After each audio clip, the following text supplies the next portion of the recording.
delighted to be joined by World Rugby Chairman Bill Beaumont, South African Rugby Union President Mark Alexander, World Rugby CEO Alan Gilpin, and World Rugby Director of Women's Rugby Sally Horrocks, who are going to share their thoughts on the tournament. We'll keep this pretty informal. I'm going to ask Bill to give his opening remarks and then we'll go to Q&A.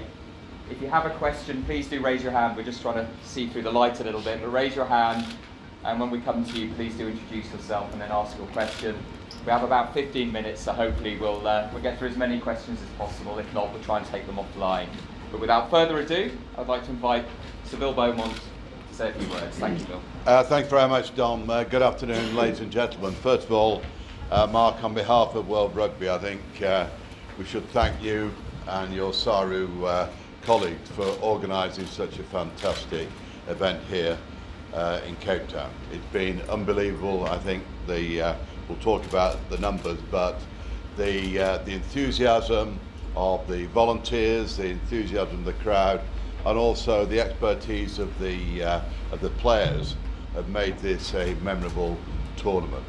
And just put it on record, Mark, that your organisation has been outstanding as usual, and you've made everybody, I think, all the visitors, and especially all the players, who are the most important people here, really, the men and women who've represented their countries, in what has been a fantastic tournament. I know we've got the climax to come, and I think we've seen some outstanding rugby from both the men and women, and I'm thoroughly looking forward to the final. So on behalf of World Rugby, Mark, it's been our pleasure and a privilege to have been hosted by you over the last few days here in Cape Town. Thank you.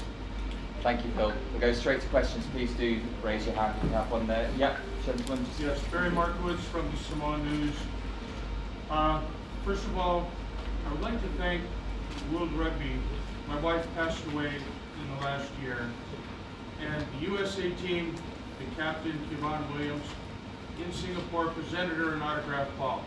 DJ Forbes, one of your ambassadors, who happens to be my wife's cousin, greeted her and gave her a great spirit. She understood what I do and what our nation of Western Samoa, now called Samoa, why we have this passion. I want to express my gratitude to World Rugby for helping Samoa help itself, and now our cousins in Tonga that suffered from the volcano, that I know you've made a sincere effort to help them. And we really believe that the Pacific, where one of the expressions is, we have plenty, lots, and nothing. Well, we have a desire and a passion for rugby, and I want to thank very much the sincerity and consideration and understanding of some of the things. And I know it's been not always a smooth course, but I think sometimes people, we need to thank you, and it's very important. Secondary, and I'll be very quick so we don't have time, we as photojournalists, some of us have also been Olympic officials. I came back from Beijing and experienced a lot, learned a lot from the other side of Europe as a press attaché. I will be writing Philip a brief note, which I hope he brings to your attention. There has to be a little more dignity universally for photographers, because sometimes there are thugs in security that beat on us. Sometimes they exclude restrooms, and what the heck. But here, South Africa Rugby Union's been a shining light.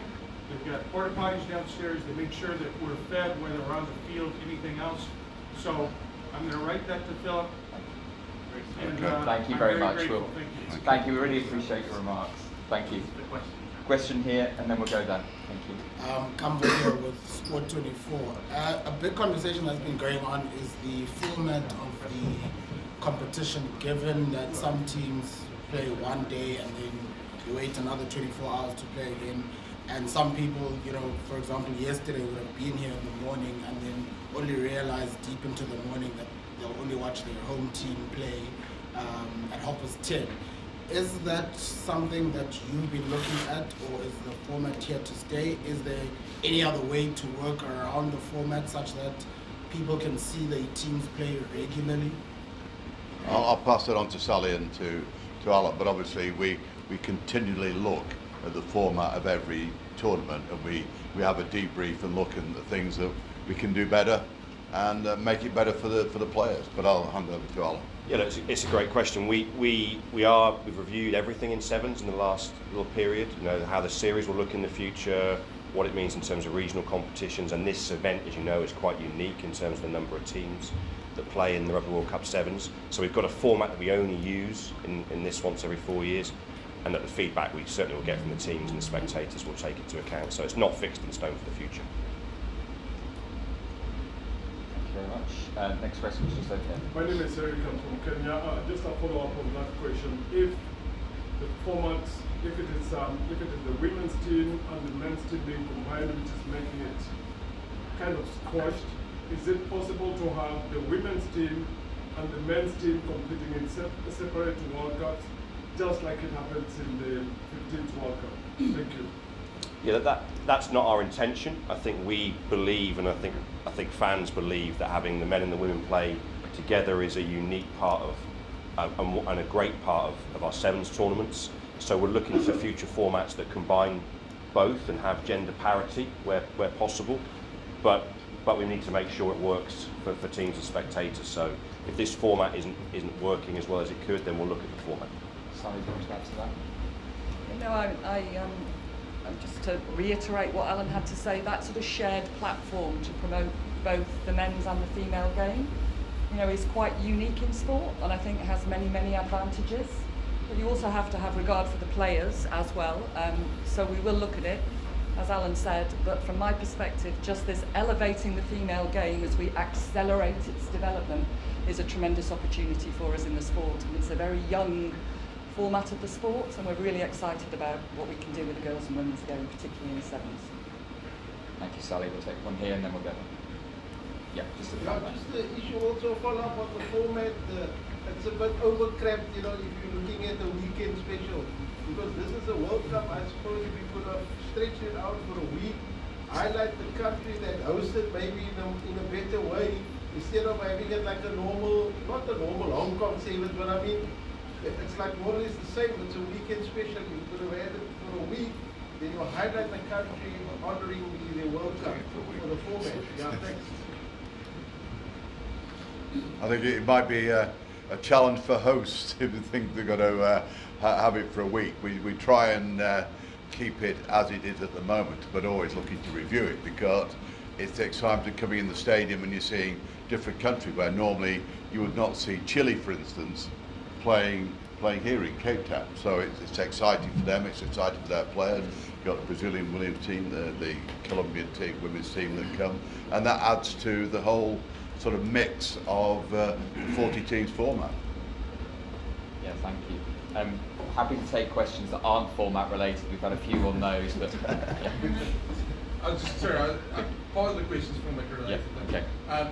I know you guys could do a review and everything will come out in the wash or so, but the Cape Town Sevens is probably one of the most successful sevens on the circuit, and we've received this weekend numerous complaints from people regarding the fact that the home teams were so late, etc. Do you have any initial comments on that before you do the wash? And then second part of the question, we've heard some rumours that the 7 series might be cut back to 6-7 tournaments over the next year.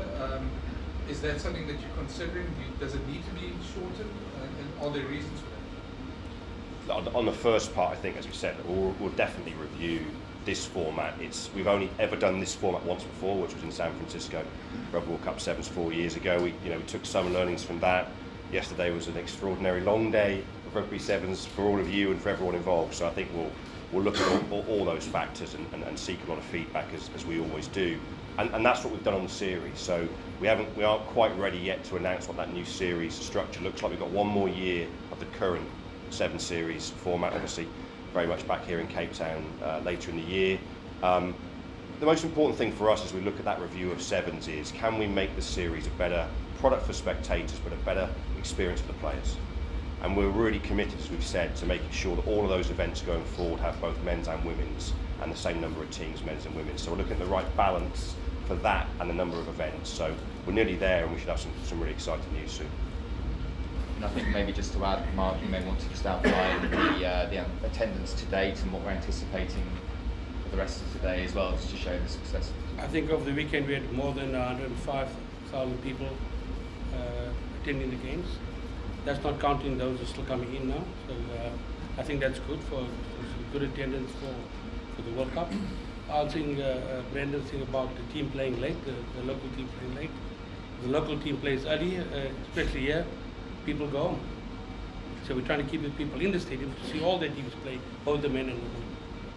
Thank you. And just to add, if that is over 100,000, that is a record for a Rugby World Cup Sevens as well, which is incredible. Next question, and then we'll thank you. Maybe it can come to you. Generally, there's a feeling that, as you have said, that you want to spread the game as far and as wide as possible. Would it not be something to consider to have other host nations? We've seen some of the tournaments that you've already outlined, close to 20, 30 plus. So is there likelihood that the World Cup could be coming back to Africa? It's been successful, as you said. Will we have one? And are you taking any considerations for other rugby playing nations here in Africa to host? Absolutely. I think and Sevens is a great opportunity for that, for sure. And look, we've seen the atmosphere that all the fans from the African nations create in this event, and we've seen that across events this year. So absolutely, I think what we want in the new model for Sevens is a great World Rugby Sevens series, a fantastic competitive Challenger series that really feeds that competition, and then the regional competitions feeding into that, so that we've got a real pathway for every nation competing in Sevens, and that's the opportunity, I think, for loads of hosting opportunities throughout that. Brilliant. Just confirmation, are those actual numbers of tickets sold 105,000? That is more number of tickets sold. There's the people through the turnstiles. Okay.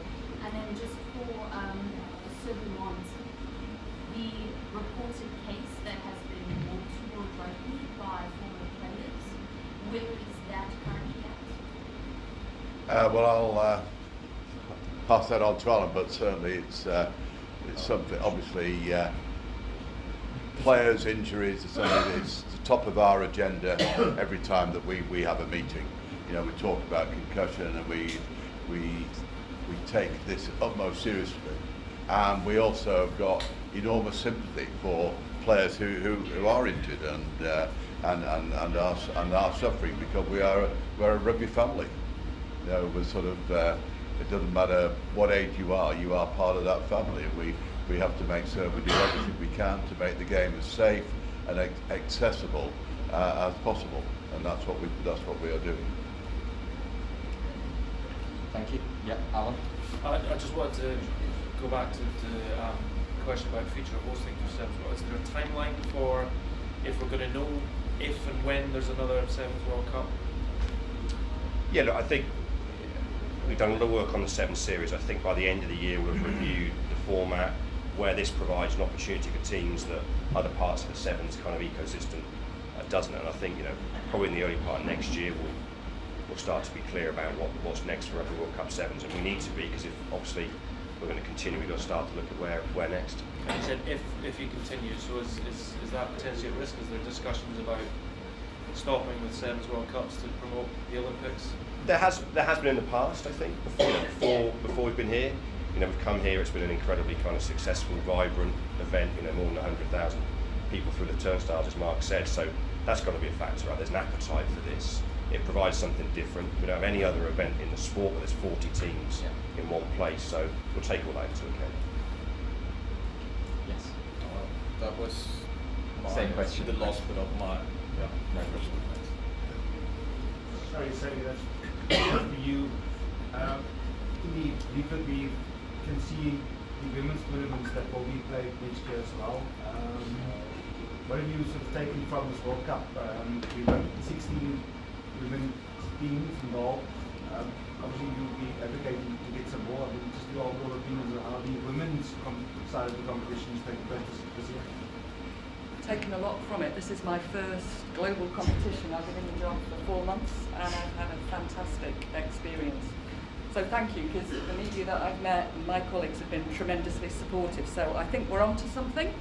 in terms of sort of the growth opportunities for girls and women, both in sevens and in 15s, and also sort of women in leadership, female administrators, coaches, referees, match officials. So I think the scope for development of the women's game is tremendous. In terms of the quality of competition and number of teams, in the short time I've been with the organisation, I see such progress from the first World Cup for sevens, which was back in 2009, so this is the 4th iteration.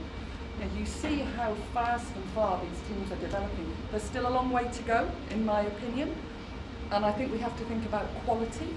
But we at World Rugby, one of my first tasks is to look at our investment in the game and look at how we can help to build those regional pathways, those age grade pathways, and to support the unions, Mark and others, in doing that. Because only through doing that will we create a strong and sustainable game that will last for an awful long time and will keep growing. So I'm quite excited.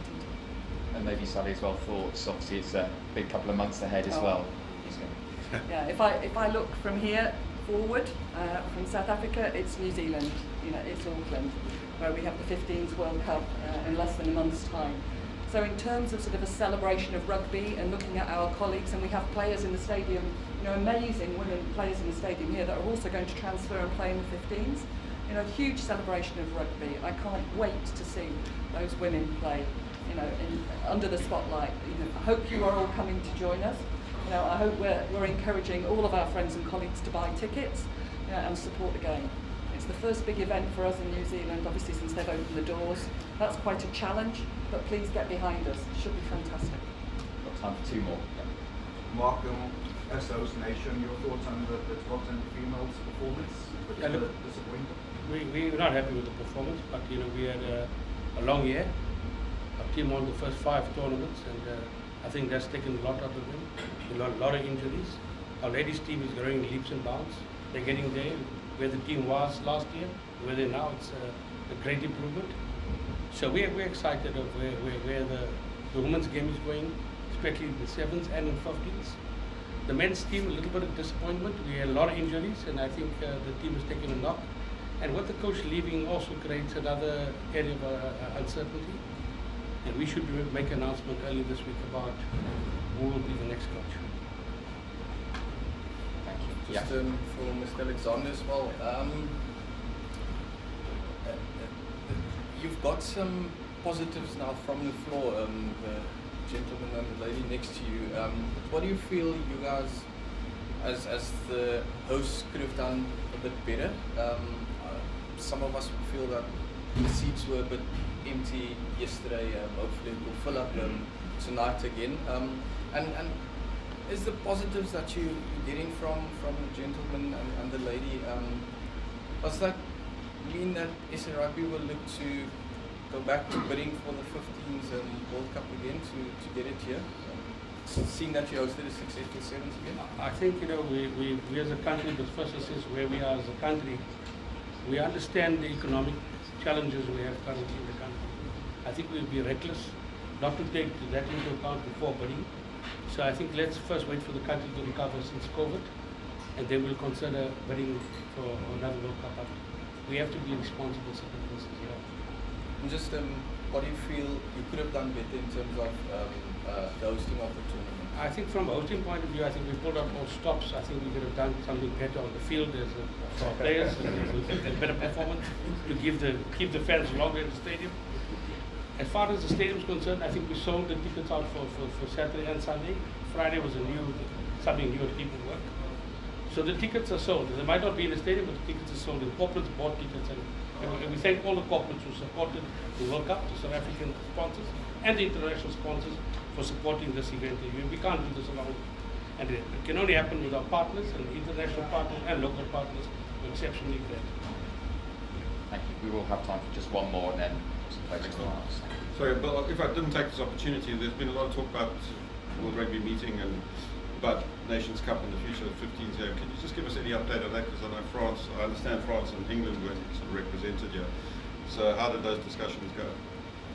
Well, there's always ongoing discussions. I'll hand over to Alan, but it's an ongoing process that we're always looking at the international calendar, because sort of we we have to, as our name, we are World Rugby, we have to look at the global game and not specifically for just, let's say, tier 1 countries. So whatever we do, we've got to make certain that it's inclusive for all countries, that they've got the opportunity. But I'll hand over to Alan, who's been involved in those discussions as opposed to myself, who hasn't.